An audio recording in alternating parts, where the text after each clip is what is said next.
a lot of content creator has been talking. I think I'm starting to agree with them. We need to stop using the word Islamophobia. Islamophobia is a very reductive word because phobia excuses the perpetrators.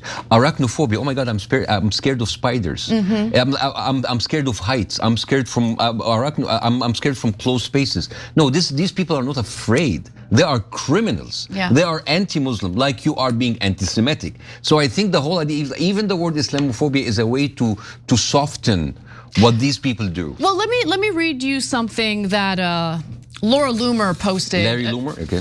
Immediately after this tragic shooting happened. She wrote, "The mosque was supposedly shot up today. Just remember, the people who attend this mosque want us all to be killed," she said. "We will be told they are such amazing people. Eight kids were robbed of their father because of the shooting."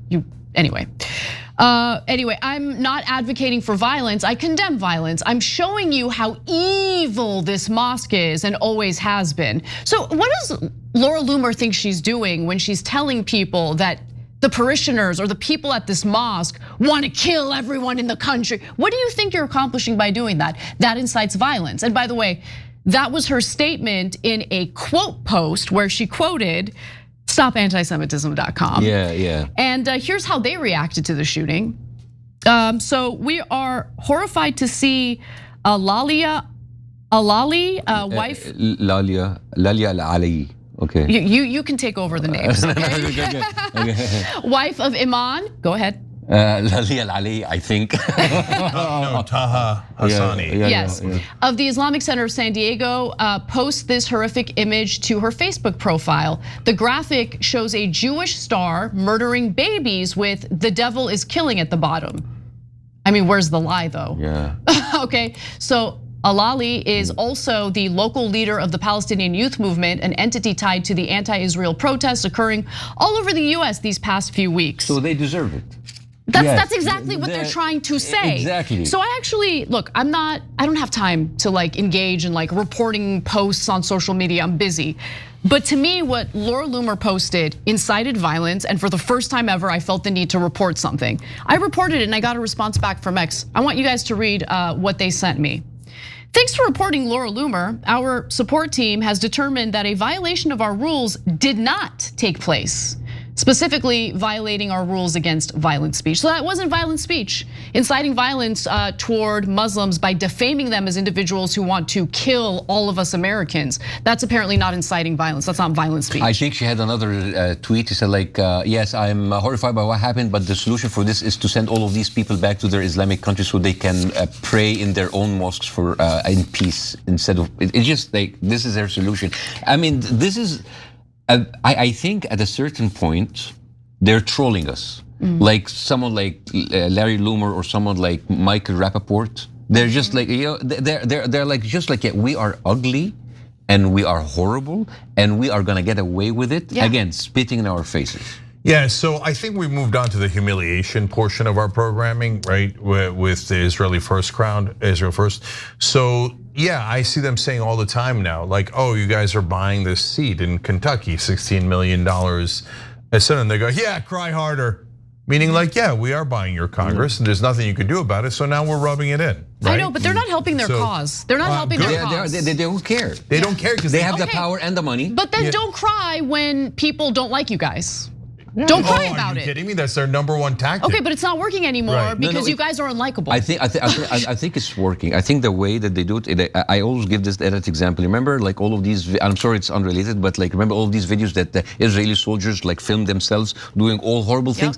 No army, no disciplined army in the world will let their soldiers do this unless it is encouraged and it's allowed. And they do that. And I once sat with a professor in Britain, and he said they do that so people would purposely hate Jewish people. It's like, see, anti-Semitic. It's perpetual. They do that so you actually hate them, and then when you do and when you voice it, anti-Semitism. And they can use actual anti-Semites to serve their own propaganda purposes, right? That's why they're not puritanical. That's why they hate us, because we're not anti-Semitic. So they're like, why don't you be anti-Semitic? Yes. So we can cancel you. Yeah, because they go, it's like, oh, stop saying Zionists, stop saying Israel, so just say Jews. And then they push you until finally someone will say, okay, It's Jews. It's an anti-Semitic. I'm not gonna let them win. Yeah, no. No, I don't play that game. Yeah, and we're not as hateful as they are. They're disgusting, hateful people who despise Muslims. And so now let me get into it on a bunch of things you mentioned. So you report her on X. X goes, no, hating Muslims is perfectly fine. If you took the same exact words as Laura Loomer and you transferred out Muslim and put in Jew, I guarantee you X would cancel your account forever. Okay, because they would say that is anti-Semitic, right?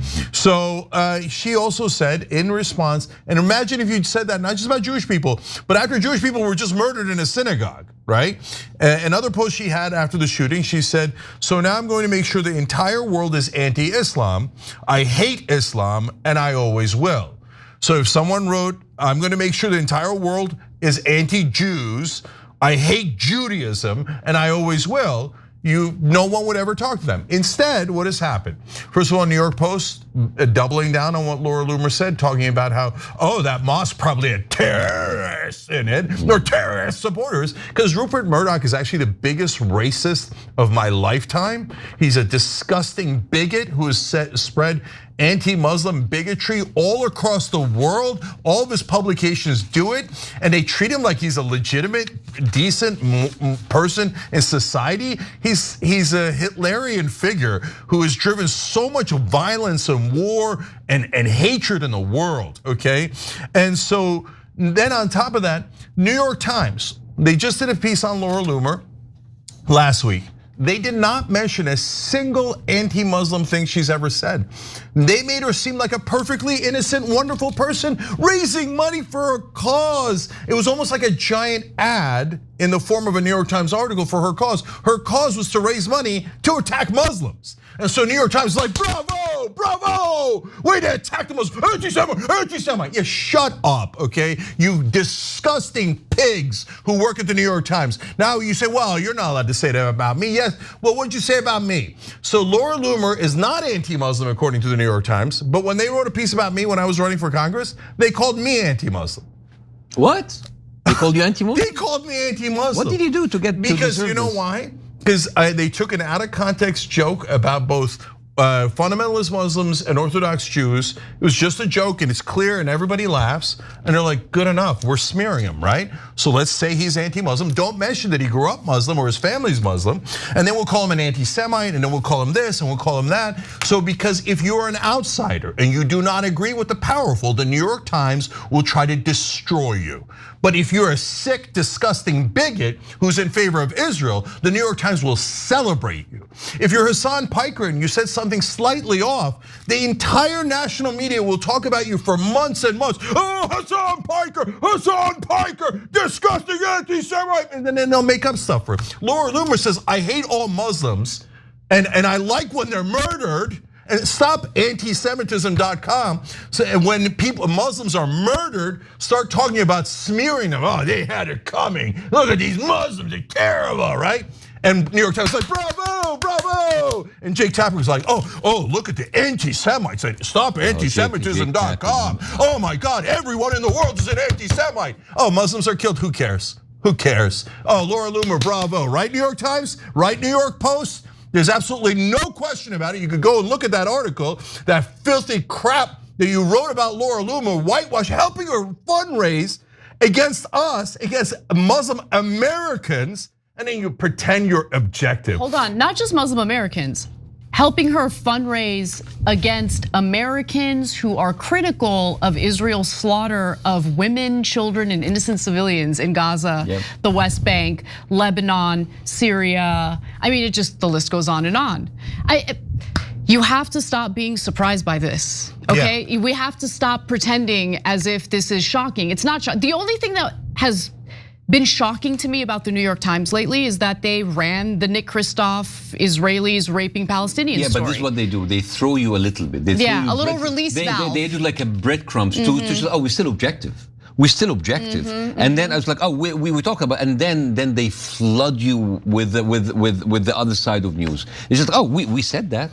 We put it in line number 255. In the opinion, in the opinion columns, thing. yeah. No, Yes. so that one is actually a little bit nuanced because their opinion section is different than their news section. Their opinion section checked the facts over and over and over, was sure, and they published it. So credit to their opinion section. Now, this is what set me off yesterday. So Dylan Byers at Puck reported that the news section of the New York Times was livid at Christoph and the opinion section. And they said, this is so embarrassing to us. Why is it embarrassing? Was it wrong? No, they acknowledge it is factually correct. And the New York Times quadruple checked it, because if it's about Israel, you have to check it 200 times. If you want to smear Muslims, do it. Who cares? No one cares at all. They'll give you a raise to do it, right? But they quadruple checked it over and over again. And the news section of the New York Times was like, how dare they? They wrote something against our beloved Israel. The opinion section should be canceled. Because there are no political reporters, there are no international reporters at the New York Times. They're all work for Israel. They're propagandists. They're ex-IDFs, ex-Mossad, ex-Shin Bet, ex-like Unit 180. They are Israelis with their children in the IDF. Have they considered that maybe they're the embarrassing ones? Of course, and why the word embarrassing was super interesting, because they should be embarrassed. The news section is supposed to report the news, but they, instead of reporting the news, they bury the news on behalf of Israel. So when someone at their paper actually does real news, they're like, oh, that is embarrassing, right? And so guys, look, I'll tell you a story that I've never said before. It's from behind the scenes, so I won't say which major publication. But I talked to somebody from a major publication that said that one of the issues is, even if you go to ask the reporters, senior reporters at the paper or magazine, to report on what's actually happening in Israel, they say no, and because they've been supporting Israel their whole career, and they flat out refuse to write it. So I say, well, why don't you fire them? The union. The union comes in and goes, they have seniority. If you're gonna fire anyone, in that particular case, you have to fire the junior reporters who are getting it right. But you have to protect the senior reporters who are lying on purpose and literally tell you, I will not write facts in this paper if it criticizes Israel. So that literally happens in newsrooms in America. So, and to your guys' point in the beginning, think about it. If it was two Muslim kids who went and shot a synagogue or a church, right? Would anyone call them anything but a terrorist? No, of course they'd call them terrorists. Two Muslim guys walk into a church and shoot people. Literally everyone on cable news would call them a terrorist. Not one person has called these guys terrorists.